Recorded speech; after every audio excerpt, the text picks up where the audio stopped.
Meu Senhor e meu Deus, creio firmemente que estás aqui, que me vês, que me ouves. Adoro-te com profunda reverência. Peço-te perdão dos meus pecados e graça para fazer com fruto este tempo de oração. Minha Mãe Imaculada, São José, meu Pai e Senhor, anjo da minha guarda, intercedei por mim. Hoje, Jesus, estamos a celebrar muita coisa.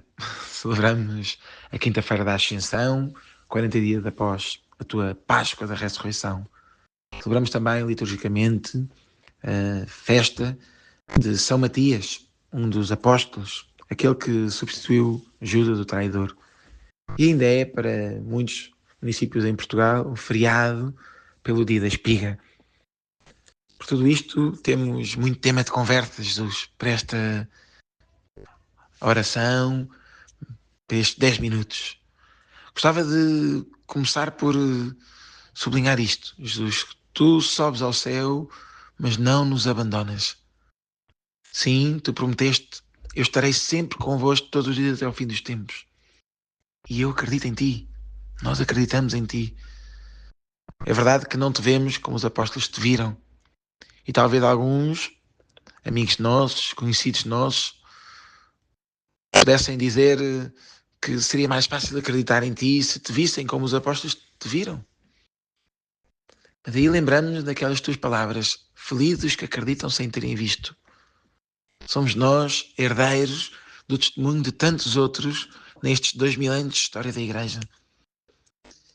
E se não te vemos da mesma forma que os apóstolos te viram há 2000 anos, quando vieste à Terra, ainda assim vemos-te com os olhos da fé, vemos-te no pão consagrado na Eucaristia e vemos-te ao nosso lado a caminhar.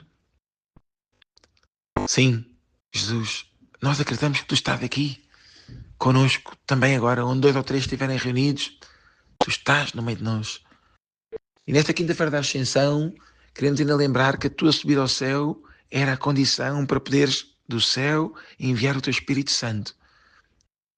No grande acontecimento do Pentecostes.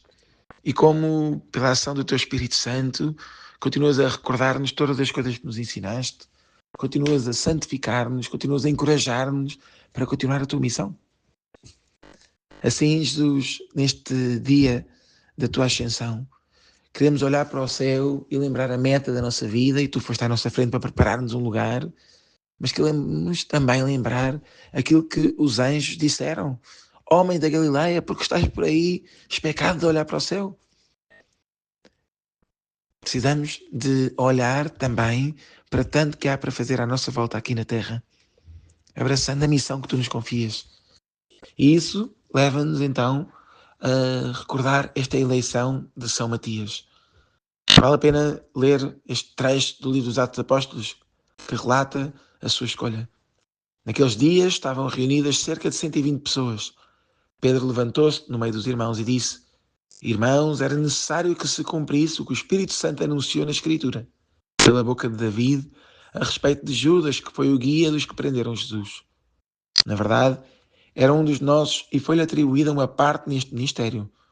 Está escrito no livro dos Salmos: fique deserta a sua morada e não haja quem nela habite, e ainda receba outro o seu cargo. É necessário, portanto, que de entre os homens que estiveram conosco durante todo o tempo que o Senhor Jesus viveu no meio de nós, desde o batismo de João até ao dia em que do meio de nós foi levado ao céu, um deles se torne conosco testemunha da sua ressurreição. Apresentaram 2, José, chamado Barsabás, de sobrenome Justo, e Matias, e oraram, dizendo: Senhor, que conheceis o coração de todos os homens, indicai-nos qual destes 2 escolhestes para ocupar no ministério apostólico, o lugar que Judas abandonou, a fim de ir para o seu lugar. Deitaram sortes sobre eles, e a sorte caiu em Matias, que foi agregado aos 11 apóstolos. É impressionante como os apóstolos confiam na ação do Espírito Santo e sabem que a Igreja não está por sua conta, sozinha, apenas numa lógica humana. A Igreja é guiada pela ação do Espírito Santo, que ajuda os apóstolos a discernir aquele que tu, Jesus, escolheste para completar o grupo dos 12, Matias. Não sabemos muito sobre São Matias. Sabemos que era um dos discípulos, que nesta altura é escolhido para ser apóstolo e depois é enviado em missão. Vai para a Etiópia e não sabemos sequer onde terá sofrido o martírio, se foi em Jerusalém, ou se foi na Etiópia, ou se foi na Geórgia. Mas isto talvez diga muito acerca de São Matias, que ele estava mais preocupado em anunciar-te a ti, Jesus, do que em se anunciar a si mesmo. E este despojamento de São Matias, e esta obediência à vocação e à missão, lembra-nos daquilo que também nós precisamos de fazer. Precisamos ter alma de apóstolos. Este desejo de te dar a conhecer a todos os povos da terra, mais longe ou mais perto. Como São Matias, também nós queremos ser apóstolos. E somos herdeiros deste testemunho de Matias. Foi um dos que viu a tua ressurreição e por causa dele esse feliz anúncio chegou a todos nós.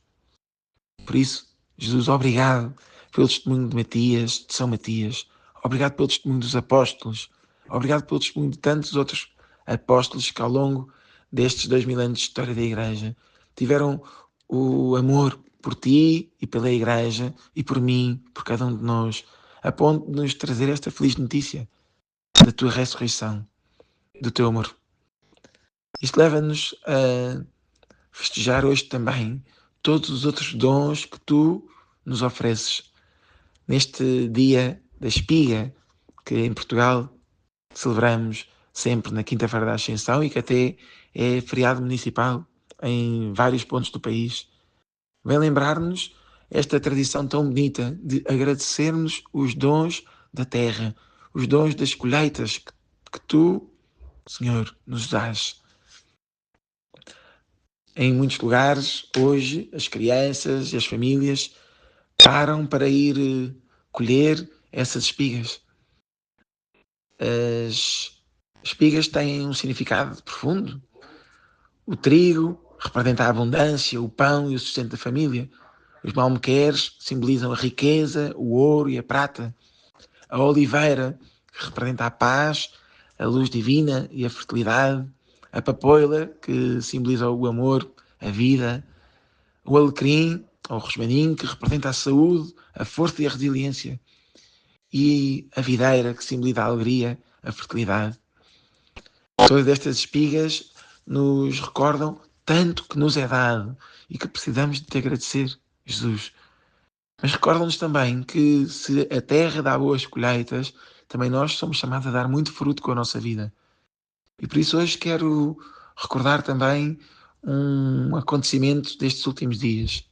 No sábado passado fui até Campo Maior.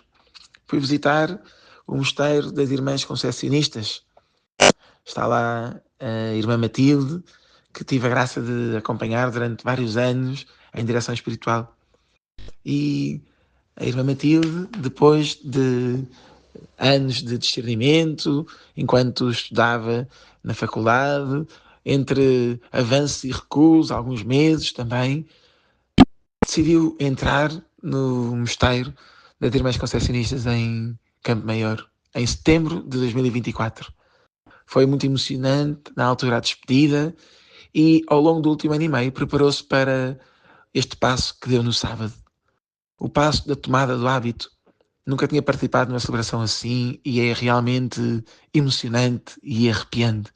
É que depois dela fazer os primeiros votos, ela ajoelhou-se e outras duas irmãs, monjas, começaram a cortar-lhe o cabelo, enquanto o coro cantava: Tomai, Senhor, e recebei toda a minha liberdade, a minha memória, o meu entendimento, toda a minha vontade e tudo o que eu possuo. Vós modestos, a vós, Senhor, o restituo. Tudo é vosso, dispondo pela vossa vontade. Dai-me apenas, Senhor, o vosso amor e graça, que isso me basta.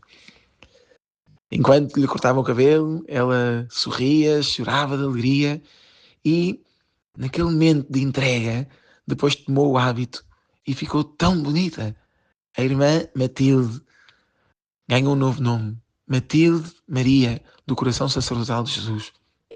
No final da missa, ela também tomou a palavra para falar e diante do arcebispo de Évora, diante dos padres, da família, dos amigos e dentro da comunidade de irmãs monjas concessionistas. Ela contou que a entrada no mosteiro não foi uma fuga ao mundo, mas por amor a Jesus e por amor a este mundo que Deus ama apaixonadamente.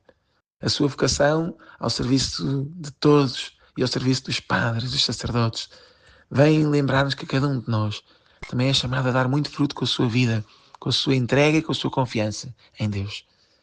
Pedimos a Deus que a nossa vida também possa ser uma boa colheita e que, no final, quando formos chamados, também haja um lugar para nós, no céu.